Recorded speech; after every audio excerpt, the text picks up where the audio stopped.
Hello and welcome. David Diver starts out with a simple gameplay loop. Catch fish during the day, manage your restaurant to make as much money as possible at night. But there's a lot more going on beneath the surface, like epic boss battles, ancient lost civilizations, a farming minigame, and so much more. Seriously, this is one of the most insane games that I've ever played, and for the most part, it all works. So in short, I've had a blast. Let's dive right into Dave the Diver. So first up, during the day, Dave spends his time diving in the blue hole to catch fish. But this is no ordinary blue hole. It's a magic one that changes a little bit every time you enter, which gives the game this really nice roguelike feel. But how do you catch those fish?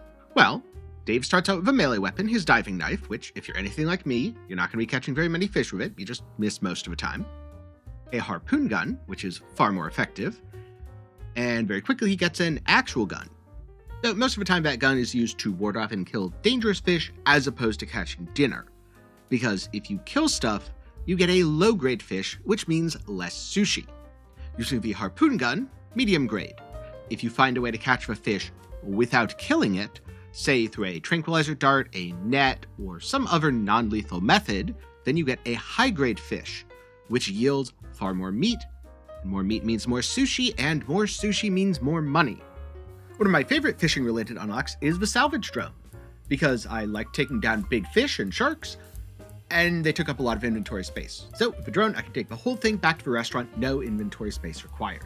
Then there are, let's call them the rogue-inspired elements. Every time you dive, Dave can find two types of chests. Yellow chests contain items, oxygen, aka health refills, little subs that help you get around, and even occasionally traps and bombs. Then there are the gun chests. These are red and contain both guns and harpoon tips. The harpoons add damage bonus to your spear gun, in addition to all sorts of fun effects. Fire, poison, arcing electricity between the fish. Some of them are quite lethal.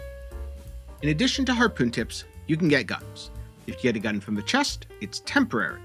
But if you pick up enough of them, you'll get the blueprint, and then you can craft either the gun or its modification for yourself. So I have a shock triple axle, electrified shotgun, a modified sniper rifle, and a tranquilizer version that I used for quite a long time to catch things without killing them. But as I progressed, I got access to cooler stuff, like the sticky mine launcher.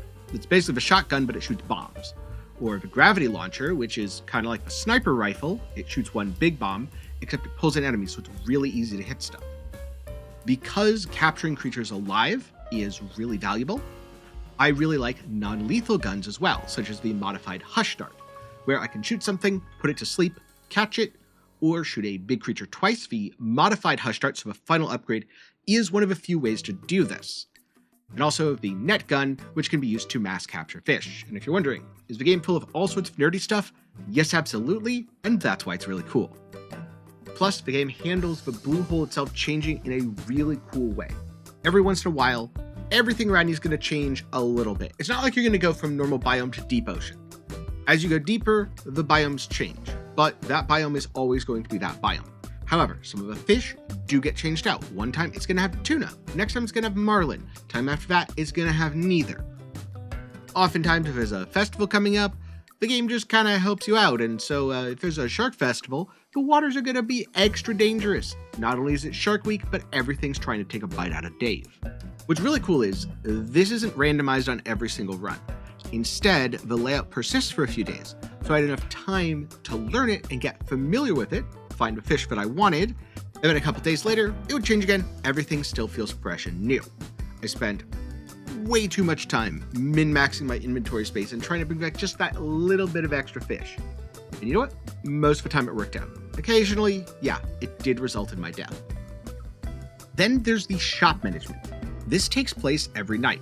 You open the restaurant and you have to serve customers. Don't worry, you don't need to do any of the cooking. Bancho takes care of that himself. And early on, I found it a little overwhelming. Dave's not particularly fast, and there's always a new customer demanding something else.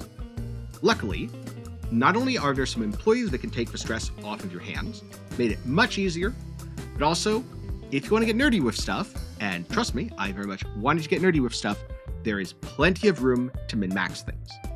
So let's go over a few things quickly.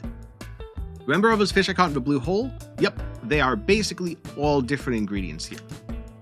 Every night when the shop closes, depending on how well you did during the day, you earn some Artisan's Flame. Think of these as inspiration points, used to research new recipes.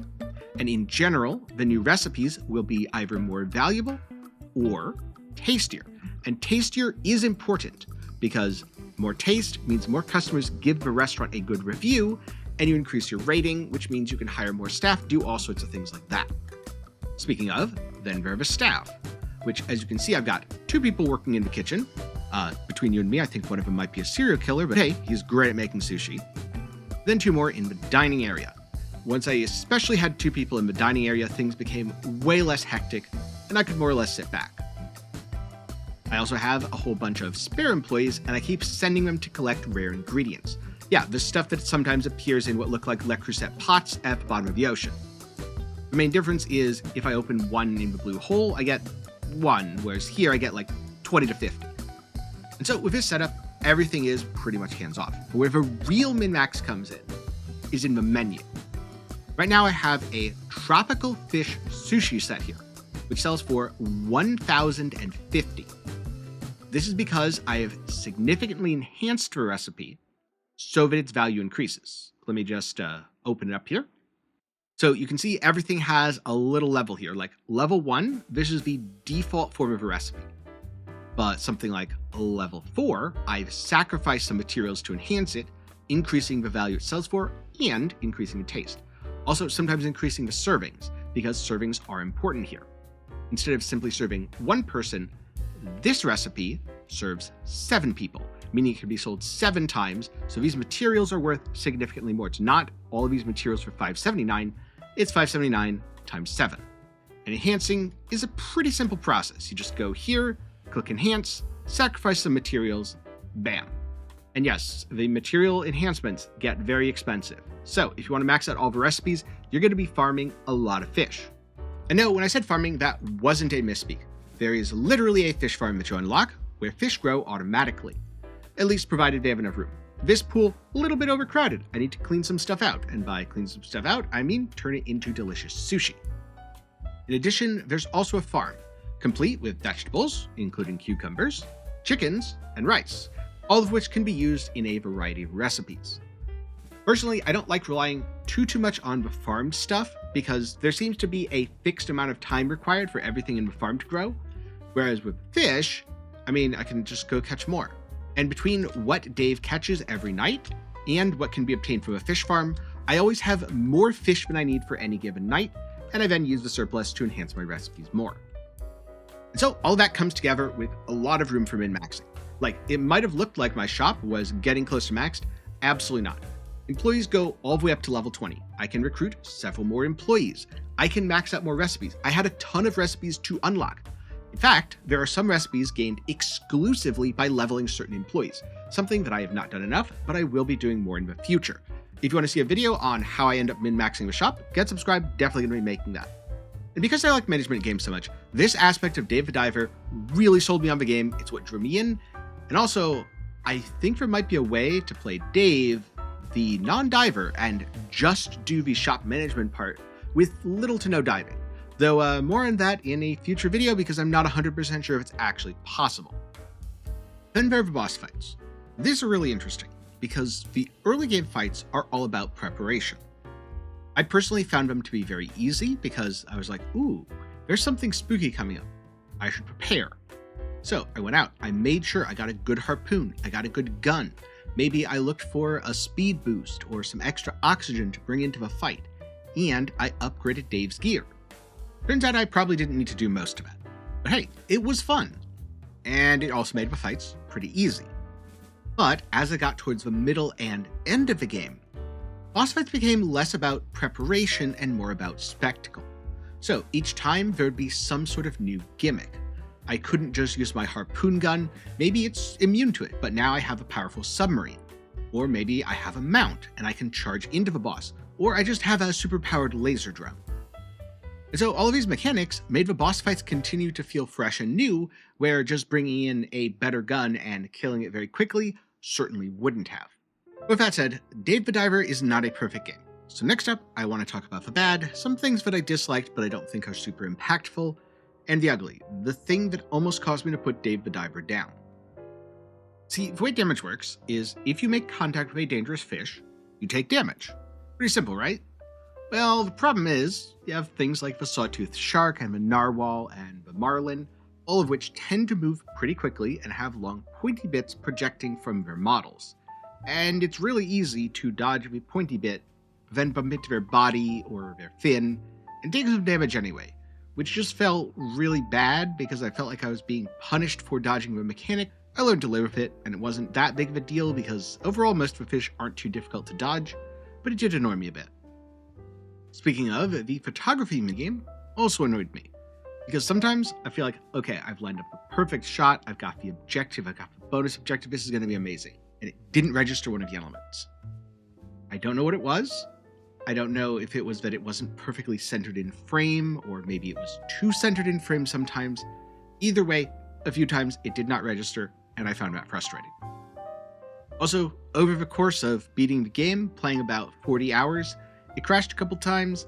Wasn't the biggest deal in the world, but I did lose a couple of dives, and you know what? That kind of sucks. Especially for a game that's basically on a 2.0 version, as the DLC has already come out. But while I would say all of these are negatives, none of them are that significant. They're just minor pet peeves here and there. Okay, now it's time to talk about the ugly. Because as I was playing Dave the Diver, I was having a great time, and I noticed there are so many mini-games.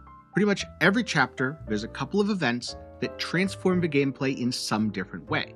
And most of these were really well done. Like, at one point, there was a late game section where I ended up controlling two different characters, had to solve a series of puzzles where one character was able to go through, but then the other would be blocked by a door, then you hit a switch, other character can go through, that sort of thing. It was cool. It ended in a tag team boss fight. I also really loved the Dredge minigame section, where yes, there's a Dredge DLC, it's a partnership with a studio that made Dredge, and it feels so like Dredge. There's a dredging minigame, you can catch aberrated fish, it's awesome. So most of the minigames were good, but especially around chapter 5 and 6, I wasn't that into the Sea People story, and it just started to drag. Like, there was a boat chase where you have to dodge some pirates, I wasn't too into that. Thematically, the stealth section that was inspired by Metal Gear Solid, it was cool, but it wasn't actually that fun to play. And so I started to get minigame fatigue, and I started to think, how many more of these minigames are there going to be before I can get back to just fishing and running the shop? I'm not saying all the minigames are bad. Far from it. There are a lot of really cool minigames. To name another one, there are cooking challenges, where basically a famous chef challenges Bancho, and you have to defend him by playing Cooking Mama. You know, that game for the Wii that everyone loved and then forgot about? I liked a lot of them, but there were just too many of them. The novelty of having the gameplay completely transformed was cool the first, third, hell, even the 10th time. After that, it started to get a bit old. And for me, part of the reason some of these weren't that fun is because they were very shallow. It's a system that the devs used for one single sequence, and then they throw it away, never thinking about it again. So it starts with a very introductory, here it is, it's very easy, and you never get any of those cool or complex layered mechanics. One of the things that I like about that cooking challenge minigame is the first one is very easy, but as you progress, they get harder and harder and harder, with the last one being pretty difficult actually. And so I would have preferred a few less minigames in exchange for more depth with each. What's the verdict? Well, first of all, the fishing and the shop management is a damn solid core gameplay loop.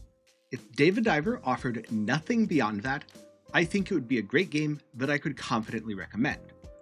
But it has so much more.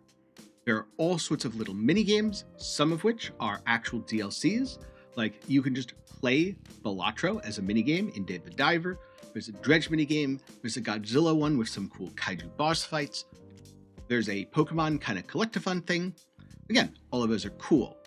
Or at least most of them are, because again, the game's main weakness, in my experience, is that I got minigame fatigue towards the end. Maybe in part that was because I didn't care that much about the Sea People's storyline, but I also think it was just because there were so many minigames, and instead of fleshing one or two out really well, most of them except for the ones that our other games felt a bit on the underbaked side.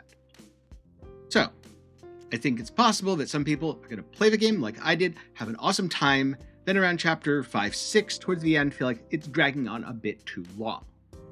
That said, I'm still going to recommend it because I had so much fun with the core gameplay loop that once I pushed through all the mini-games, I've been having a great time just min-maxing my shop, playing some more of the post-game content, and I was going to talk about the DLC in this video, but this already ended up being so much that I'm going to save that for the future.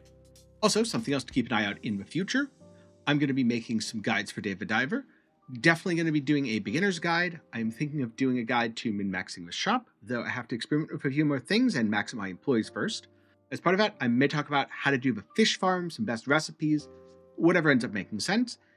And I'm kind of tempted to do Dave the Does Not Diver, if I can figure out a way to do that. And so be sure to get subscribed, that way you won't miss future videos. With that said, I am curious, what are your thoughts on games like Dave the Diver? Things that mix two different genres and then throw in a whole bunch of extras. Personally, I really like it when a game throws in multiple things, where it's fishing, but horror. Say, like Dredge, another game that I reviewed and I absolutely loved. Or it's something like roguelike plus shop sim.